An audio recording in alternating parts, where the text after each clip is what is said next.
بسم اللہ الرحمن الرحیم۔ آج ہم پھلوں میں سے انار کے حوالے سے گفتگو کر رہے ہیں کہ جس کا ذکر قرآن حکیم، فرقان حمید، برہان رشید میں بھی بار بار آیا ہے اور احادیث رسول پاک صلی اللہ علیہ وآلہ وسلم میں بھی اس پھل کا ذکر موجود ہے۔ انار تاریخ میں قدیم پھلوں میں سے ایک پھل ہے اور تورات میں بھی موجود ہے کہ حضرت سیدنا سلیمان علیہ السلام کے پاس انار کے باغات موجود تھے، اور جب حضرت موسیٰ علیہ السلام کی امت یعنی بنی اسرائیل کو ان پر اللہ تعالیٰ نے ایک سزا یا عذاب ان پر آیا تھا، وادی طے میں وہ 40 سال تک یعنی صحرا میں وہ چلتے رہے، وہ سفر مکمل نہیں ہو رہا تھا،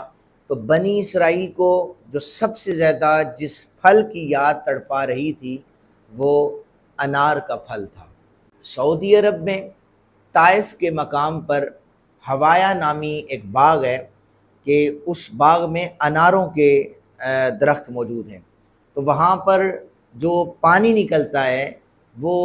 دل کے جو مریض ہیں ان کے لیے بڑا مؤثر ثابت ہوتا ہے۔ انار کا جو درخت ہے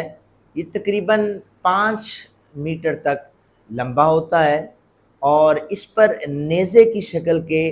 پتے لگتے ہیں، ان کی لمبائی تقریباً 2.5 سے 3 انچ ہوتی ہے۔ انار کے درخت میں ایک خاص بات یہ ہے کہ اس کا باہر سے چھلکا وہ خشک بھی ہو جائے، اس کے اندر جو پھل ہے وہ تر و تازہ رہتا ہے۔ یہ اللہ تعالیٰ کی قدرت کا مظہر ہے۔ قرآن حکیم میں اللہ وحدہ لم یزل نے ارشاد فرمایا کہ وہاں پر باغ ہیں جن میں انار ہیں، زیتون ہیں اور انگور ہیں۔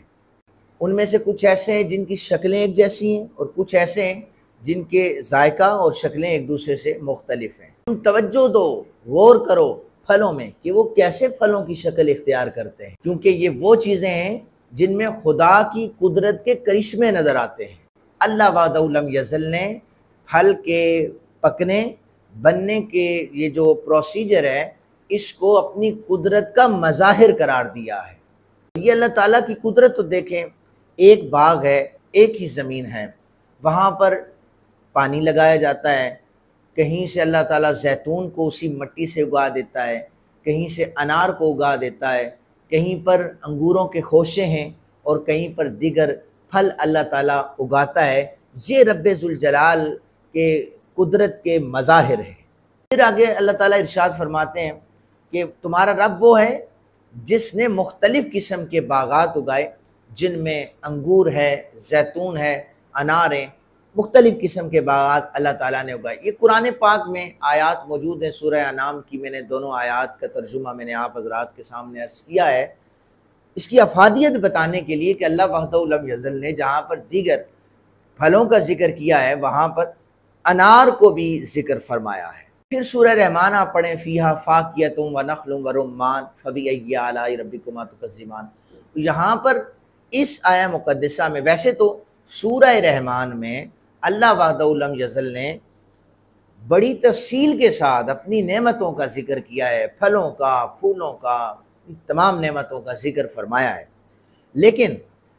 یہاں پر فیہا فاکہۃ ونخل ورمان، یہاں پر بھی اللہ وحدہ لم یزل نے کھجور کا ذکر کیا ہے اور ساتھ کھجور کے انار کا ذکر کیا ہے۔ میں نے جو سورہ انعام کا ترجمہ کی آیت کا ترجمہ کیا ہے اس میں آپ دیکھیں کہ زیتون کے ساتھ انار کا ذکر ہے، انگور کے ساتھ انار کا ذکر ہے، باغوں کا ذکر ہے، وہاں پر انار کا ذکر ہے، تو یہ انار کی افادیت کو ظاہر کرتا ہے۔ یعنی جنت میں پائی جانے والی نعمتوں کی طویل فہرست سورہ رحمان میں موجود ہے،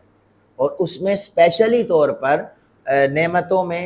جہاں پر نام لیے وہاں پر کھجور کا نام بھی لیا اور انار کا بھی نام لے کر رب ذوالجلال نے فرمایا کہ وہاں پر ان باغات میں، ان فصلوں میں انار بھی ہیں، کھجور بھی ہیں۔ فَبِأَيِّ آلَاءِ رَبِّكُمَا تُكَذِّبَانِ، اور تم اپنے رب کی کون کون سی نعمتوں کو جھٹلاؤ گے۔ حدیث مبارکہ بیان کرتا ہوں کہ حضرت انس رضی اللہ تعالیٰ عنہ اس حدیث پاک کے راوی ہیں، آپ بیان کرتے ہیں، ابو نعیم نے اس حدیث مبارکہ کو ذکر کیا ہے، سید عالم صلی اللہ علیہ وسلم سے انار کے حوالے سے پوچھا گیا، آپ صلی اللہ علیہ وآلہ وسلم نے ارشاد فرمایا کوئی بھی انار ایسا نہیں ہے جس کے دانوں میں سے ایک دانہ جو ہے وہ جنت کا دانہ نہ ہو، یعنی انار جو ہے جتنے بھی اس کے دانے ہوتے ہیں ان میں سے ایک دانہ جو ہوتا ہے وہ جنت کا دانہ ہوتا ہے۔ حضرت عبداللہ ابن عباس حبر الامہ ہے، امت کے سب سے بڑے عالم ہیں، وہ کہتے ہیں کہ میں نے حدیث مبارکہ سن رکھی تھی تو میں جب بھی انار کھاتا کوئی ایک دانہ بھی میں نہیں چھوڑا کرتا تھا کہ ہو سکتا ہے یہ دانہ جنت کا ہو سکتا ہے یہ دانہ جنت کا ہو۔ سم ٹائم یہ ہوتا ہے کہ جب انار کھائے جاتے ہیں تو اس کے دانے بکھر جاتے ہیں، گر جاتے ہیں، تو صحابہ کرام نے جب یہ حدیث مبارکہ سنی تو آپ کہتے ہیں حضرت عبداللہ ابن عباس کہ پھر میں کوئی دانہ بھی چھوڑتا نہیں تھا کہ ہو سکتا ہے پتہ نہیں کون سا دانہ جنت کا ہو، تو لہذا ہم دنیا میں رہتے ہوئے جنت کی غذا کو کھائیں۔ ایک روایت حضرت شیر خدا علی المرتضیٰ کرم اللہ وجہ الکریم سے آپ فرماتے ہیں کہ نبی اکرم صلی اللہ علیہ وسلم نے فرمایا کہ انار کے جو اندر کا چھلکا ہے جس میں دانے پروئے ہوتے ہیں، جڑے ہوتے ہیں، اس چھلکے سمیت انار کو کھایا جائے، دانوں کو چھلکے سمیت کھایا جائے، اس اسٹامک کی جتنی بھی تکالیف ہیں، معدے کی جتنی بیماریاں ہیں، اللہ تعالیٰ اس چھلکے کی بدولت ان تمام بیماریوں سے اس شخص کو نجات عطا فرما دیتے ہیں۔ میں نے ابتدا میں ذکر کیا کہ مکہ مکرمہ میں طائف میں جو حوایا نامی ایک باغ ہے اس کا پانی دل کے امراض کے لیے وہ شفا یابی کا سبب بنتا ہے، بلکہ یہاں پر میں عرض کرتا چلوں، میں طب نبوی میں پڑھ رہا تھا کہ وہاں کے ایک حکیم ڈاکٹر فاضل انہوں نے لکھا ہے کہ میرے پاس جو دل کے پیشنٹ آتے ہیں تو ان کے لیے یہ جو انار ہے یہ سب سے زیادہ مؤثر ثابت ہوتا ہے، یعنی دل کے امراض جتنے بھی مریض آتے ہیں، دل کی جتنی بھی امراض ہیں، اس سے انار جو ہے وہ بہترین اس کے لیے شفا یابی کا سبب بنتا ہے۔ کتب مقدسہ یعنی تورات میں، زبور میں، انجیل میں انار کا ذکر موجود ہے، بلکہ حضرت سلیمان علیہ السلام جب اپنا ہیکل یا دربار اس کی تعمیر کروا رہے تھے تو وہاں پر جب آپ نے معمار کو بلایا، وہ اس کی زیب و زینت آپ اس کی کرنے لگے، تو اس نے نقش و نگار جو دیواروں پر ہوتا تھا یا وہاں پر کوئی ڈیزائن بنائے جاتے تھے،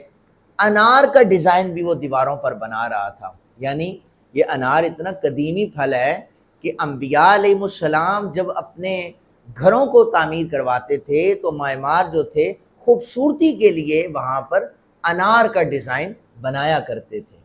یعنی اس پھل کو کھانے میں بھی مقبولیت ہے، اس پھل کی افادیت بھی اتنی زیادہ ہے، اور بلکہ اس کو ڈیزائن کے طور پر بھی استعمال کیا جاتا ہے کیونکہ اس کی شکل بڑی خوبصورت ہے اور اس کے ڈیزائن بھی گھروں میں دیواروں پر بنائے جاتے تھے۔ انار کے جو فوائد ہیں ان میں اگر گلے میں ورم آ جائے، سوزش آ جائے، تو کوئی شخص جب انار کھاتا ہے تو اللہ تعالیٰ نے اس بیماری کی شفا بھی انار میں رکھی ہے۔ سینے میں جلن ہو جائے، پھیپھڑوں میں کوئی مسئلہ ہو جائے، طب نبوی سے میں سارا علاج آپ حضرات کے سامنے عرض کر رہا ہوں کہ سینے میں جلن ہو، پھیپھڑوں میں کوئی مسئلہ ہو جائے تو انار اس کے لیے بھی بہت زیادہ مفید ہے۔ پرانی کھانسی کی شکوہ نہیں جا رہی تو اس کے لیے بھی انار جو ہے وہ کارگر ثابت ہوا ہے۔ پھر جس کی جلد سے بار بار خون بہتا ہو یا جسے بواسیر کی تکلیف ہو، اس میں بھی انار جو ہے یہ کارگر ثابت ہوتا ہے۔ انار کے جو پتے ہیں ان کا عرق بنا کر ناک میں ڈالا جائے، جس شخص کو نکسیر آتی ہے اس کی نکسیر آنا بند ہو جاتی ہے۔ انار خواہ میٹھا ہو یا اس کا جیسا بھی ذائقہ ہو، ترش ہو، اس کو تانبے کے برتن میں ڈال کر اس کا عرق نکال کر آنکھوں میں لگایا جائے۔ آنکھوں کی بیماری، آنکھوں کی سوزش، یہ جو خارش آنکھوں میں نکلتی ہے، یہ ساری بیماریاں اس سے دور ہو جاتی ہیں۔ سامعین محترم، آپ دیکھیں کہ اللہ وحدہ لم یزل نے کوئی چیز بھی ایسی نہیں بنائی جس میں کوئی فائدہ نہ ہو، ہر اس کی نعمت میں فائدے ہی فائدے ہیں۔ ہم انسان اس کی نعمتوں کو بھلا بیٹھے ہیں، لیکن وہ وحدہ لم یزل ہمیں پکار پکار کے کہتا ہے کہ اور کون کون سی میری نعمتوں کو تم جھٹلاؤ گے، فَبِأَيِّ آلَاءِ رَبِّكُمَا تُكَذِّبَانِ، کہ اللہ کی جس نعمت کو آپ استعمال کریں گے تو آپ دیکھیں اس میں فائدے ہی فائدے ہیں۔ طب نبی صلی اللہ علیہ وآلہ وسلم کے علاج جتنے بھی ہیں اگر آپ ان کو سامنے رکھیں، آپ دیکھیں کہ آپ کی روزمرہ زندگی کی جو چھوٹی چھوٹی بیماریاں ہیں وہ کیسے آپ سے دور بھاگ جاتی ہیں۔ اللہ تعالی ہم سب کو طب نبی صلی اللہ علیہ وسلم میں جو علاج ہیں ان پر عمل کرنے کی توفیق عطا فرمائے، اس سے ہمیں سیکھنے کی توفیق عطا فرمائے۔ وما علینا الا البلاغ المبین۔